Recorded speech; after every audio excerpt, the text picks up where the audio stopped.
윤영찬 후보를 모시겠습니다.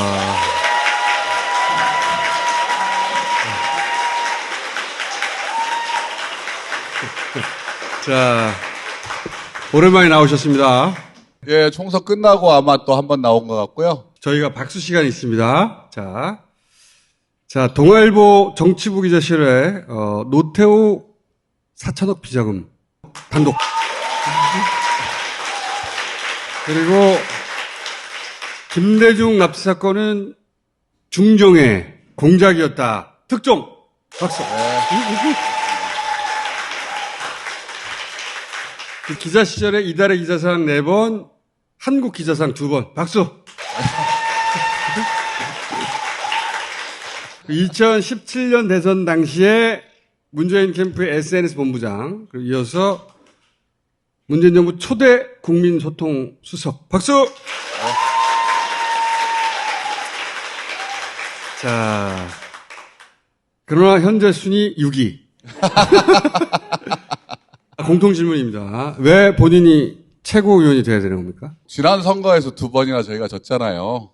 대선 지고 지방선거는 참패를 했고, 그래서 제가 곰곰이 생각을 해보니까 저는 우리 민주당이 가지고 있던 자부심, 김대중 노무현, 우리 문재인으로 이어지는 그 가치와 정신이라는 건 결국은 남북의 화해와 평화, 그리고 우리 중산층과 서민을 위한 정당, 그리고 양극화의 문제, 그리고 가난한 사람들, 소외된 사람들을 위한 복지국가에 대한 비전, 이런 큰 담론들이 있었다고 생각을 합니다. 그런데 이런 부분들이 굉장히 희석화됐다고 생각을 해요. 그래서 어떻게 다시 민주당을, 우리 민주당의 자부심을 갖는 정신과 가치로 다시 복원하고 재건할 수 있을까? 그런 부분에서 많은 고민을 했고, 또 제가 출마하는 것이 좀 도움이 되지 않을까라고 생각을 해서 결심을 했습니다. 그 일에 왜 본인이 적임자입니까? 저는 1994년부터 김대중 대통령님을 취재를 했습니다. 그래서 민주당이 어떻게 성장을 했고 정신과 가치가 어떻게 축적이 되고 또 어떻게 길러졌는지 이 과정들을 충실히 봤다. 그리고 2002년에 우리 노무현 대통령께서 정권 재창출을 할 때 정몽준 후보의 지지 철회, 그 밤을 새우면서 민주당사에서 그 과정도 지켜봤습니다. 그리고 문재인 대통령님하고는 함께 정권을 창출하고 청와대 초대 국민소통 수석으로 일을 했습니다.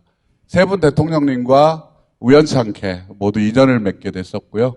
그래서 저는 그 세 분 대통령께서 우리 당에 무엇을 만들고 싶어 하셨는지를 저는 잘 알고 있다. 이렇게 감히 자부합니다. 자, 그러면 최고위원이 되면 제일 먼저 무엇을 합니까?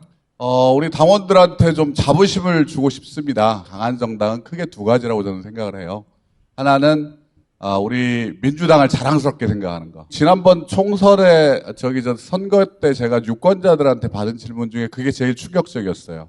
민주당하고 국민의힘하고 차이가 뭐죠? 우리 민주당이 왜 국민의힘하고 비교가 돼야 되는 거지?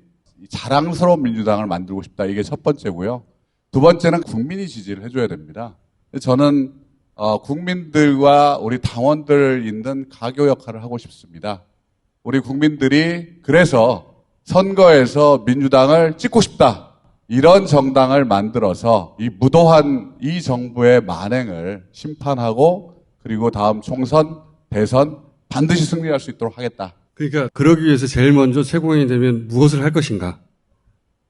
우선적으로 공론화 구조를 좀 만들고 싶어요. 문재인 정부 때 원전 문제를 해결하는 방식으로 공론화위원회를 구성했던 적이 있지 않습니까? 똑같은 정보를 주고 똑같은 설명을 해주고 그리고 그걸 통해서 1박 2일, 2박 3일 토론을 하는 거죠. 토론을 해가지고 그 결론을 도출하고 그것이 당이 가는 길로 만드는 시스템을 좀 구축을 해보고 싶습니다. 우리 당의 문제가 수기의 과정이 없다. 토론의 과정이 없다. 어떤 일이 생기면 직자적으로 당원들한테 묻거나 아니면 국회의원들한테 묻거나 해가지고 그냥 투표 형식으로 끝내버리는데 사실 민주주의가 성숙하려면 내부의 토론의 과정과 수기의 과정이 반드시 필요하다. 그걸 통해서 우리의 의견들을 집약해 나가고 결론을 도출하는 과정. 이 프로세스가 굉장히 중요한데 이 프로세스가 저는 빠져 있다고 생각합니다. 그걸 좀 만들고 싶습니다. 민주당의 가장 시급한 과제는 수기 과정을 시스템적으로 안착시키는 것이다. 내가 이 후보만은 꼭 이기고 싶다. 있다 없다. 정청래 후보죠, 뭐. 1등은 이겨보고 싶은 거죠. 설사 내가 안 되더라도 이 사람은 꼭 됐으면 좋겠다. 있다 없다. 저는 고민정, 고영인 두 사람 뽑겠습니다. 둘 중에 하나만 선택해 주세요. 예, 저는 고영인 후보 하겠습니다. 우리 초선들의 운영위원장을 했어요. 초선이 80명이 넘는데 거기 운영위원장을 하면서 균형 감각을 가지고 있는 분입니다. 사실 80명을 끌고 가기가 쉽지 않지 않습니다. 리더십을 굉장히 잘 발휘를 하더라고요. 참고로 고용인 후보는 유영철 후보를 거론하지 않았습니다. 아, 그렇습니까? 이런 세상에.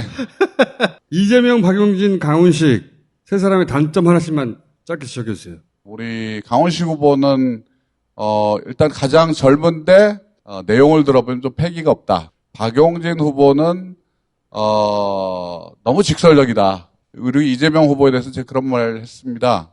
솔직하지 않다. 어떤 사안과 현안이 있을 때 거기에 대해서 하려면 한꺼번에 털어라. 솔직하지 않다는 건 어떤 의미입니까?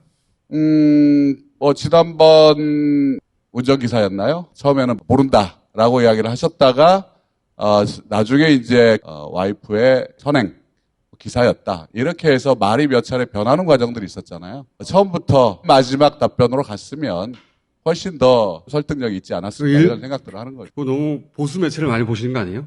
글쎄요. 신문 자체를 안 보고 오히려 인터넷을 통해서 뉴스를 많이 보죠. 제가 아는 사실관계가 다르긴 한데 그걸 다투려고 하는 건 아니고 신뢰를 못 주게 되지 않냐. 예, 그런 부분도 있습니다.